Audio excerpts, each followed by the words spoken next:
Bismillahirrahmanirrahim. Assalamualaikum warahmatullahi wabarakatuh. Rabbi shrah li sadri wa yassir li amri wahlul 'uqdatam min lisani yafqahu qawli. Rabbana zidna ilman warzuqna fahman wa amalan sholihan. Alhamdulillahirabbil alamin. Puji-puji syukur kita kepada Allah Subhanahu wa taala yang masih memberikan nikmat kita iman, Islam, kesehatan, afiatan dan nikmat-nikmat yang lain sehingga kita bisa bersama-sama menonton, mendengarkan, atau belajar tentang hukum dan hak asasi manusia dalam Islam pada video pembelajaran kali ini. Salawat beserta salam marilah kita hadiahkan kepada baginda kita Nabi besar Muhammad sallallahu alaihi wasallam. Semoga kelak syafaat beliau tercurahkan kepada kita. Amin ya rabbal alamin. Pada video pembelajaran kali ini kita akan mempelajari satu tema, yaitu tentang hukum dan hak asasi manusia dalam Islam. Ya, karena banyak sekali para orientalis, para orang-orang yang tidak mengerti tentang agama Islam mengatakan bahwasanya hukum di dalam Islam itu tidak memperjuangkan hak-hak asasi manusia. Atau seringkali orang-orang yang tidak mengerti tentang Islam mengatakan bahwasanya Islam itu seringkali melanggar HAM. Apakah benar demikian adanya atau bagaimana? Maka akan kita bahas pada video pembelajaran kali ini. Jadi kita awali dengan pengertian tentang hukum ya di dalam pengertian positif maupun hukum dalam pengertian Islam. Yang harus kita pahami bersama bahwasanya hukum itu adalah suatu sistem atau peraturan yang mana sistem atau peraturan tersebut dibuat untuk mencegah terjadinya kekacauan. Agar manusia saling menjaga hak antara yang satu dengan yang lain. Tidak saling menyerobot hak-hak yang lain, maka perlu dibuat sebuah hukum atau peraturan atau sistem untuk mengatur orang-orang ini semua. Sehingga ketika ada yang melanggar sistem atau peraturan ini, maka orang tersebut dapat dikenakan sanksi. Seperti ketika orang mencuri, maka dia mengambil hak orang lain. Maka ketika dia mengambil hak orang lain tanpa seizin atau tanpa sesuatu atau hukum yang legal, maka orang tersebut dapat dikenakan sanksi sesuai dengan peraturan yang berlaku di daerah tersebut. Itu hukum secara umum ya, arti hukum secara umum. Bagaimana dengan hukum Islam sendiri? Maka hukum Islam sendiri itu menurut Abdul Wahab Khalaf ya mengatakan bahwasanya hukum Islam itu adalah perintah dari Allah Subhanahu wa taala yang berkaitan dengan perbuatan orang-orang yang sudah mukallaf. Apa itu mukallaf? Mukallaf itu orang yang sudah terkena beban syariat. Di dalam fikih, mukallaf itu biasanya ditandai dengan baligh ya atau sudah cukup umur ya, ditandai dengan mimpi basah bagi yang laki-laki atau keluar darah haid bagi yang perempuan, akil. Kemudian selain akil adalah baligh. Tadi itu baligh, maaf. Kemudian ditandai dengan akil, ya. Akil itu berakal, ya. Artinya apa? Orang tersebut tidak dalam keadaan gila, sadar, mengerti apa yang dia lakukan. Itu akil. Kemudian mumayyiz. Mumayyiz itu mampu membedakan antara sesuatu yang baik dan yang buruk. Maka ketika sudah ada dalam diri seseorang 3 hal ini, akil, baligh, dan mumayyiz, maka orang tersebut sudah dikatakan mukallaf. Sehingga apapun yang dilakukan oleh orang yang mukallaf ini, dia akan terkena konsekuensi hukum di dalam Islam. Ya, ingat syaratnya ada 3 mukallaf tersebut. Apabila salah satu hilang di antaranya, maka dia tidak terkena konsekuensi hukum di dalam Islam. Misalnya ada orang akil, ada orang balik, cukup umur, tetapi tidak akil. Misalnya orang gila, dia tidak mengerti atau dia tidak sadar apa yang dia lakukan, maka dia tidak terkena konsekuensi hukum. Kemudian ada orang akil, ada orang balik, ya, tetapi dia tidak tahu yang dia lakukan itu benar atau tidak. Contoh orang yang baru belajar Islam, kemudian sholat, kemudian ketika sholat dia kentut. Dia belum tahu sama sekali hal-hal yang membatalkan sholat atau membatalkan wudhu. Maka dia tidak terkena konsekuensi hukum tersebut sampai dia mengetahui hukum tersebut. Nah, itu mukallaf, ya. Jadi mukallaf itu harus kriterianya itu terdiri dari 3 itu. Yang pertama tadi adalah balik, kemudian akil, kemudian mumayyiz. Ya, sudah cukup umur, kemudian sadar tentang perbuatannya, kemudian mengetahui perbuatan tersebut baik atau buruk. Nah, kemudian orang-orang tersebut, ya, yang mukallaf tersebut dia dibebankan baik itu sifatnya perintah, ya, kewajiban-kewajiban, misalnya sholat, puasa, zakat, dan lain sebagainya. Kemudian perizinan atau hal-hal yang sifatnya boleh memilih, misalnya eh, poligami. Nah, itu ada di dalam Islam, ya. Tetapi orang boleh memilih, ya, apakah mau melakukan atau tidak, ya, atau penetapan-penetapan boleh atau tidak, ya, boleh atau tidak. Contoh misalnya eh, dalam hal halal haram, ya, makanan, maka ada ketetapan di sana. Hal ini boleh dilakukan atau tidak boleh dilakukan. Hal ini boleh dimakan atau tidak boleh dimakan. Nah, itu ketetapan. Ya, jadi ada 3 hal yang mengikat pada orang-orang yang mukallaf tadi. Nah, itu hukum Islam. Apa selanjutnya yang menjadi sering perdebatan di dalam hukum Islam, ya, di dalam eh, tentang penerapan hukum di Indonesia pada khususnya itu seringkali orang mengagung-agungkan hukum positif, ya. Di sini ada perbedaan-perbedaan, ya, yang mendasar. Kita sebagai umat Islam ya harus mengetahui perbedaan mendasar tentang perbedaan hukum Islam dan hukum positif tersebut. Apa saja perbedaannya?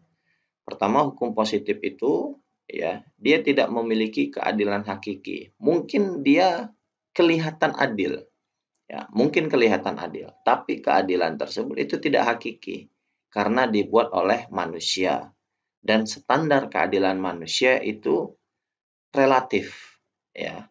Adilnya saya dengan adilnya orang lain itu bisa jadi berbeda, ya. Adilnya negara A dengan adilnya negara B itu berbeda, ya. Sehingga apa? Ada rasa keadilan yang sama-sama dijunjung tetapi berbeda, ya. Berbeda alias tidak hakiki, ya. Karena ada manusia itu memiliki nafsu, maka bisa jadi ketika membuat suatu hukum itu didasari oleh hawa nafsu. Ya, banyak sekali undang-undang dan lain sebagainya itu yang dibuat oleh orang-orang yang membuat undang-undang tersebut seringkali hanya menguntungkan orang-orang yang memiliki uang, orang-orang yang mampu, orang-orang yang berkuasa, dan merugikan orang-orang yang tidak mampu, tidak memiliki uang, tidak memiliki kuasa. Nah, maka keadilannya adalah keadilan yang tidak hakiki atau majazi. Sedangkan hukum Islam walaupun kelihatannya agak ekstrim, ya, kelihatannya padahal sebenarnya tidak ekstrim, tetapi keadilannya itu hakiki. Seperti bagaimana perlakuan hukum potong tangan bagi orang yang mencuri. Tidak ada perbedaan mau orang kaya, orang miskin, orang yang berkuasa, tidak. Bahkan Rasulullah mengatakan, seandainya putriku itu mencuri, maka aku potong tangannya, kata Rasul. Ya, padahal Rasul mengatakan seperti itu, berani mengatakan, ya, seperti itu. Kenapa? Karena keadilan itu dibuat oleh yang maha adil. Ya, tidak memandang siapapun. Tentu dengan ketentuan dan syarat-syarat. Ada batasan-batasan. Harta-harta yang itu berapa jumlahnya ketika dicuri, itu harus diterapkan potong tangan. Itu perbedaan yang pertama. Perbedaan kedua adalah hukum yang dibuat oleh manusia atau hukum positif biasanya tidak berlaku selamanya. Kenapa? Karena ada perubahan zaman, perubahan budaya, perubahan kultur oleh daerah atau negara tersebut, sehingga acap kali berubah, ya, berubah. Kalau dulu itu bisa jadi tidak diperbolehkan, sekarang diperbolehkan, atau kebalikannya, dulu diperbolehkan, sekarang dilarang. Tetapi kalau hukum Islam, ya, dia berlaku di setiap zaman dan di setiap tempat, baik dulu maupun sekarang, baik di Indonesia maupun di luar negeri, sama. Itu perbedaan kedua. Perbedaan ketiga, itu prinsipnya terbatas. Ya, kenapa? Ya tadi, karena keadilannya tidak hakiki. Perspektif keadilan saya dengan orang lain itu bisa jadi berbeda. Nah, itu makanya memiliki prinsip yang terbatas. Sedangkan hukum Islam tidak terbatas ruang dan waktu. Kalau hukum positif hanya mengatur hubungan antar makhluk saja. Ya, hubungan antar makhluk yang diatur di dalam hukum positif, ya bagaimana hukum mencuri, menikah, dan lain sebagainya, yang itu hanya mengatur relasi antara makhluk, ya, tetapi tidak mengatur relasi antara sang pencipta. Hukum Islam selain mengatur hubungan antar makhluk, tetapi juga mengatur hubungan dengan sang pencipta, ya, seperti mengatur tentang sholat, itu kan bagaimana menjalin hubungan kita dengan sang Khalik di dalam sholat tersebut. Di dalam Islam mengatur itu. Nah, kemudian hukum positif itu mengabaikan aspek akhlak, ya. Aspek akhlak ini apa maksudnya? Aspek akhlak ini walaupun hal-hal tersebut itu tidak pantas dilakukan, tetapi ketika dia tidak merugikan orang lain, maka hal tersebut tidak bisa ditindak secara hukum positif. Berbeda dengan hukum Islam. Ya, hukum Islam itu juga selain mengatur aspek-aspek yang sifatnya merugikan orang lain, tetapi juga mengatur aspek akhlaknya. Misalnya berzina. Berzina itu kan tidak merugikan orang lain. Dilakukan biasanya karena suka sama suka. Itu tidak bisa ditindak kalau dalam hukum positif. Tetapi hukum Islam itu ditindak, ya bisa ditindak. Karena di dalam Islam perbuatan yang seperti itu juga dipandang bisa membahayakan masyarakat, walaupun tidak sekarang, ya, dalam jangka panjang itu bisa membahayakan masyarakat. Maka karena tadi Islam itu hukumnya tidak terbatas ruang dan waktu, makanya aspek akhlak juga diperhatikan. Karena kalau tidak diperhatikan aspek akhlak, akan menghancurkan masyarakat di kemudian hari. Nah, ini perbedaan hukum Islam dan hukum positif. Nah, sehingga karena agama itu hidup di tengah-tengah masyarakat, dan masyarakat hidup di dalam sebuah negara yang juga memiliki hukum, ya, ada hukum agama, ada hukum negara, maka hukum mana yang dipakai atau bagaimana hubungan antara kedua hal ini, ya, karena dua hal ini sama-sama memiliki hukum yang berlaku. Ada yang hukumnya sama, ada yang berbeda tapi masih bisa diterima, bahkan ada yang saling bertentangan hukum-hukumnya. Maka ada tiga, ya, ada tiga corak atau ada tiga tipe hubungan antara agama dan negara dalam hal ini. Pertama itu adalah hubungan integralistik, kemudian hubungan simbolistik, ya, atau hubungan simbiosis. Yang ketiga itu adalah hubungan sekuleristik. Apa itu hubungan integralistik? Hubungan integralistik itu adalah hubungan di mana hukum agama dan hukum negara itu sama. Ya, hukum negara dan hukum agama itu sama. Negara memakai hukum agama. Ya, negara memakai hukum-hukum yang ada di dalam agama sehingga dia tidak terpisahkan antara hukum negara dan hukum agama.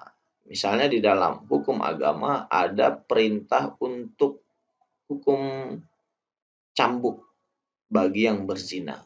Maka negara juga memakai hukum tersebut. Ya, memakai hukum tersebut. Dia tidak terpisahkan antara agama dan negara. Itu adalah hubungan integralistik. Kemudian ada juga hubungan simbolistik atau hubungan simbiosis. Apa itu hubungan simbolistik? Itu adalah saling butuh, ya, saling memenuhi antara yang satu dengan yang lain. Ketika ada hal-hal di dalam negara yang tidak ada hukumnya, maka dipakailah hukum-hukum agama di dalam negara tersebut. Ya, ada yang dipakai secara dimasukkan dalam kitab undang-undang, tertulis secara resmi, ada yang dijalankan walaupun tidak ditulis secara resmi. Itu simbolistik, ya, saling membutuhkan, saling mengisi antara agama dan negara. Kemudian ada hubungan sekuleristik. Hubungan sekuleristik ini yang memisahkan antara agama dan negara. Ya, bahwasanya hukum negara itu tidak membutuhkan agama. Ya, maka yang berlaku di negara tersebut itu hukum-hukum positif. Tidak ada hukum-hukum agama yang berlaku di negara tersebut. Karena agama dianggap itu wilayah privat, wilayah pribadi yang tidak boleh masuk dalam wilayah umum. Ya, yang tidak boleh masuk dalam wilayah umum. Seperti misalnya azan. Azan itu wilayah privat menurut negara-negara yang sekuleristik, sehingga tidak boleh menggaungkan azan, ya, tidak boleh kita melantunkan azan di tempat-tempat umum karena itu dianggap mengganggu privasi orang lain. Nah, hubungan inilah bentuk setidaknya, ya, hubungan antara agama dan negara. Bagaimana dengan pengaplikasian hukum agama di dalam sebuah negara? Maka para ulama berbeda pendapat. Ya, ada yang mengatakan bahwasanya wajib hukumnya sebuah negara itu melaksanakan atau membuat hukum sesuai dengan hukum agama. Ya, karena banyak di dalam Al-Quran, ya, mengatakan bahwa kita harus berhukum dengan hukum Allah, ya, dengan hukum syariat. Nah, itu integralistik, ya, dan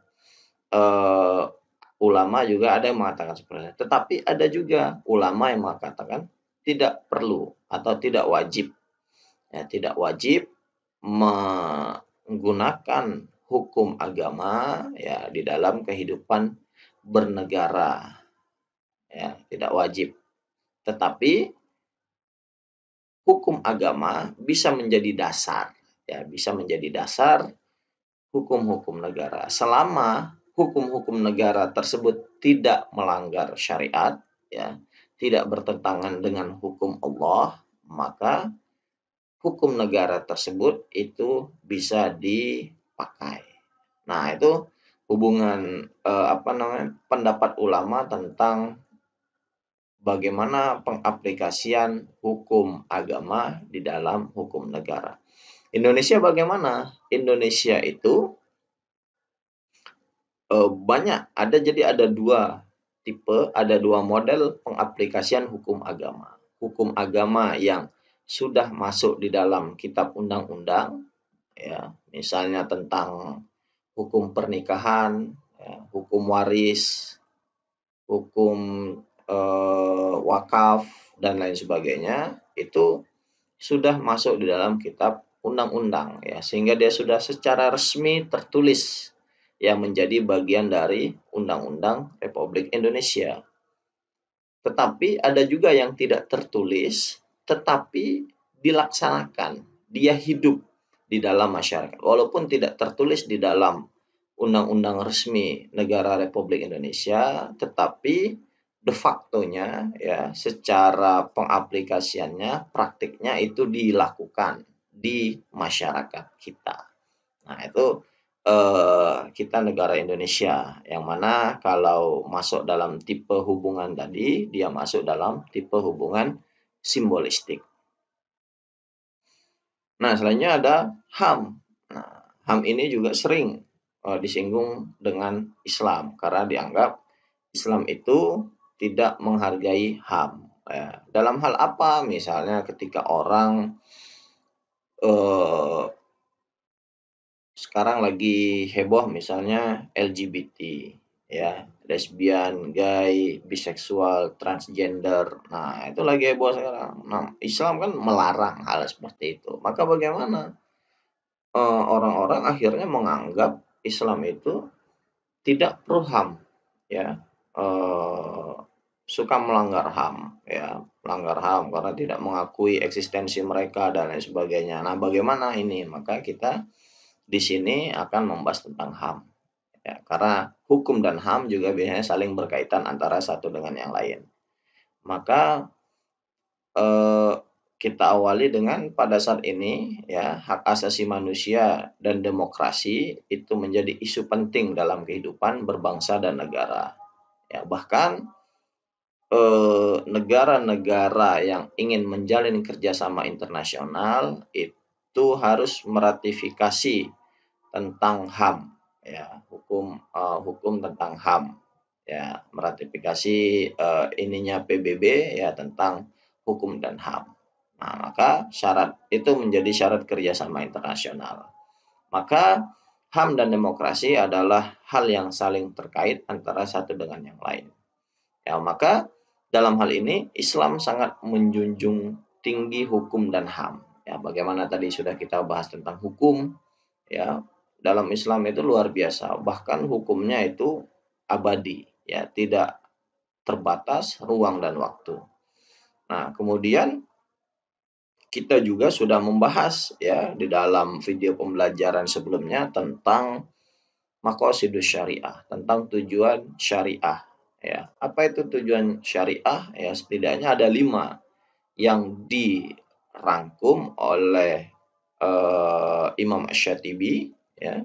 Pertama itu menjaga agama, kemudian menjaga nyawa, menjaga jiwa, selanjutnya menjaga akal, menjaga keturunan, dan menjaga harta.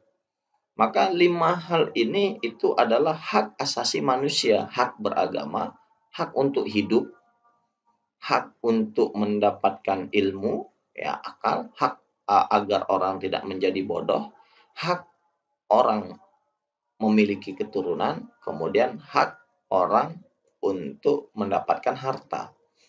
Maka jauh-jauh hari sebelum ada konsep HAM, ya, yang didengung-dengungkan oleh Barat, Islam itu sudah memiliki konsep HAM yang luar biasa.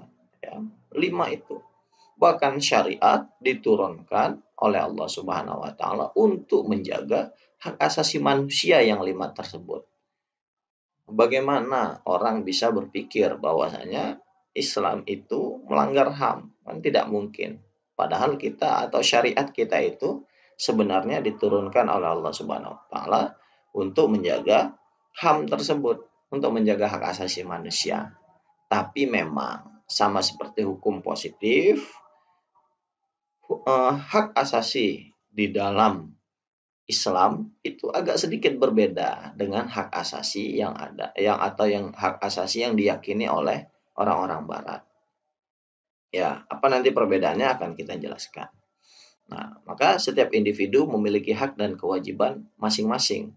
Ya, kalau tidak diatur, maka hak masing-masing individu akan saling bertabrakan. Maka tadi kita butuh hukum, peraturan. Ya. Misalnya kalian tinggal di kos, ya, di kos, kemudian ada juga orang yang menempati kamar kalian di samping. Maka ketika tetangga kamar kalian, ya, samping kamar kalian ingin menghidupkan musik keras-keras, sedangkan kalian ingin dalam keadaan tenang, maka hak siapa yang harus didengarkan? Hak siapa yang harus dijalankan? Apakah hak teman kalian yang mau mendengarkan suara musik kuat-kuat, atau hak kalian yang ingin tenang untuk belajar? Maka di sana kita membutuhkan hukum. Maka hak-hak manusia kalau ini tidak diatur, maka akan saling bertabrakan. Orang akan saling berebut haknya masing-masing tanpa memikirkan kewajiban-kewajibannya. Maka di sana dibuat hukum. Pentingnya hukum, peraturan itu di sana. Kalau melanggar dikenakan sanksi, nah, sehingga orang akan tertib hukum. Nah, maka akan terjadi keseimbangan antara hak dan kewajiban.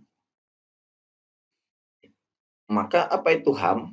Ya, hak asasi manusia adalah hak yang melekat pada diri manusia yang sifatnya kodrati, yang harus dijaga, dihormati, dan dilindungi, baik itu individu, baik itu masyarakat atau negara, seperti hak untuk hidup. Itu kodrati. Ketika kita lahir di dunia, maka kita kok sudah diberikan amanah oleh Allah Subhanahu wa taala untuk hidup. Maka hidup kita itu harus dihormati dan dilindungi oleh seluruh individu. Ya, makanya tidak boleh walaupun kita baru hidup beberapa menit di dunia kemudian dibuang oleh orang-orang yang tidak bertanggung jawab atau ditinggalkan begitu saja ya di depan rumah orang, bahkan dibuang ke sungai, maka itu sudah melanggar amanah yang dianugerahkan oleh Allah, yaitu hak untuk menjaga nyawa. Maka menjaga nyawa itu bukan hanya kewajiban orang yang memiliki nyawa tersebut, tetapi juga hak setiap individu yang ada di dalam masyarakat kita, bahkan itu menjadi hak, menjadi kewajiban negara untuk menjaga nyawa tersebut.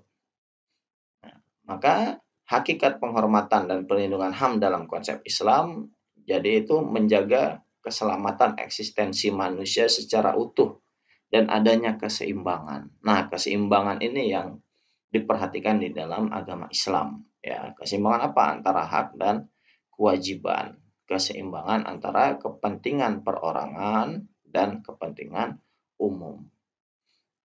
Maka di sana ada sifat HAM. Ya, HAM di dalam Islam itu bagaimana? Kemudian HAM di dalam menurut konsep Barat itu bagaimana? Maka sebenarnya tidak jauh berbeda dengan hukum, ya, karena hukum dan HAM itu dan demokrasi itu juga saling berkaitan antara satu dengan yang lain. Ya, yang pasti dalam Islam itu sifatnya teosentris. Apa itu teosentris? Teosentris itu di mana hukum-hukumnya berasal dari Tuhan, di mana konsep-konsep HAM tersebut berasal dari Allah, bukan dari manusia. Jadi yang merumuskan mana yang harus dijaga, mana yang tidak dijaga itu adalah Allah Subhanahu wa taala. Itu yang di dalam Islam. Kalau Barat itu sifatnya antroposentris atau berasal dari manusia. Sehingga bisa saja berubah seiring waktu, bisa berkurang, bisa bertambah, maka karena itu adalah sifat manusia, ya, berasal hukumnya atau konsep HAM itu berasal dari manusia atau antroposentris, ya. Seperti misalnya kalau orang Barat karena antroposentris sah-sah saja, sholat tidak sholat, ya, berhaji, tidak berhaji, ya karena mereka tidak ada membahas itu, ya karena mereka berasal dari manusia hukumnya. Kalau teosentris tidak bisa, ya walaupun eh, walaupun kita punya hak untuk memilih mau mengerjakan sholat atau tidak mengerjakan, tetapi karena Islam bukan menganjurkan, mewajibkan sholat, maka kita harus sholat. Tidak ada tawar-menawar ya, kecuali kita meninggal. Nah, itu disolatkan.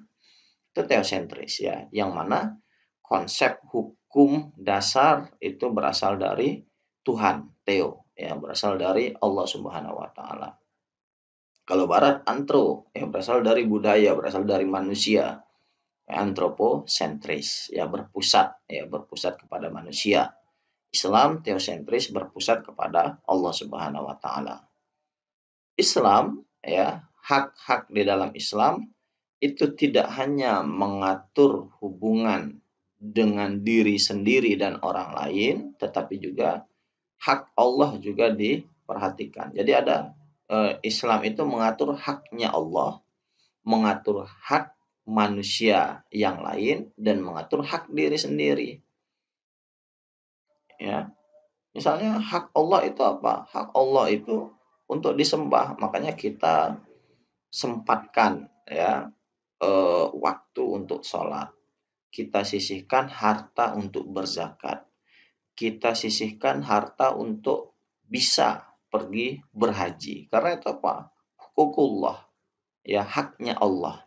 Selain daripada hak manusia, ya kita membantu orang lain, menepati janji, itu hak hak hukukul ibad, ataupun hak untuk diri sendiri, hak kita untuk pintar, hak kita untuk hidup, hak kita untuk sehat. Nah, itu jadi ada 3 aspek yang diatur hak asasi manusia di dalam Islam. Sedangkan di dalam Barat itu hanya 2, yaitu hak-hak yang untuk orang lain dan hak untuk diri sendiri, hukukul ibad dan hukukun nafsi. Maka yang terakhir adalah ada kata ulama ya, itu mengatakan hurriyatul mar'i mahdudun bi hurriyati ghairihi. Sesungguhnya tidak ada kebebasan yang mutlak itu, ya. Kenapa tidak ada kebebasan yang mutlak? Karena kebebasan seseorang dibatasi oleh kebebasan orang yang lain. Jadi kita tidak bisa mementingkan diri sendiri, ya, tidak bisa kita mengutamakan ego kita, ya, karena tadi kebebasan kita itu dibatasi oleh kebebasan orang yang lain. Kita mau mendengarkan suara musik keras-keras, tetapi tetangga kita tidak mau mendengarkan itu, maka tadi itu sama-sama kebebasan, itu kebebasan kita, itu juga kebebasan dia. Makanya di sana harus ada hukum, harus ada toleransi, harus ada tenggang rasa, karena hurriyatul mar'i mahdudun bi hurriyati ghairihi. Karena kebebasan seseorang itu dibatasi oleh kebebasan orang yang lain. Jadi ini saja yang bisa saya sampaikan dalam video pembelajaran hukum dan hak asasi manusia dalam Islam. Semoga bermanfaat dan bisa dipahami. Wabillahi taufiq wal hidayah. Wassalamualaikum warahmatullahi wabarakatuh.